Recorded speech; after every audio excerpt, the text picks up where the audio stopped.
Hello বন্ধুরা, কেমন আছেন সবাই? তো বন্ধুরা, আজকে আমি এই যে পুডিং বানিয়েছি। আর পুডিংটা আমি কিভাবে বানিয়েছি সেটা আপনাদের সাথে শেয়ার করছি। এই যে কড়াইতে প্রথম আমি 3 চামচ চিনি দিয়েছি, আর চিনিটার ভিতরে একটু জল দিয়েছি। জল দিয়ে এখন কিছুক্ষণ রান্না করে এই যে ক্যারামেলটা তৈরি করে নিব। এই যে ক্যারামেলটা হয়ে গিয়েছে, এখন এই যে বাটিতে সেট করে নিচ্ছি।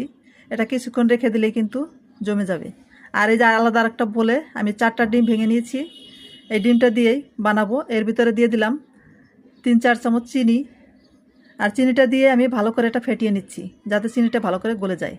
এই যে ফেটানো হয়ে গেছে, এখন আমি আলাদা দুধ জাল করে রেখেছিলাম ঘন করে, সেটা এখন দিয়ে দিচ্ছি। আমি 2 কাপ দুধ দিয়েছি। আর দিয়ে দিয়েছি একটু ভ্যানিলা এসেন্স, যাতে ডিমের গন্ধটা না থাকে। এখন এই বাটিতে আমি একটু ছেঁকে তারপরে সেট করে নিব। এই যে আমার সেট করা হয়ে গিয়েছে। এখন এই যে কড়াইতে আমি আগে থেকে গরম জল করে রেখেছিলাম, আর একটা টিস্যু দিয়েছি। এখন এটা ঢেকে দিব। আর ঢেকে আমি 20 মিনিট রান্না করেছি। এই 20 মিনিট পরে যে উঠিয়ে নিয়েছি।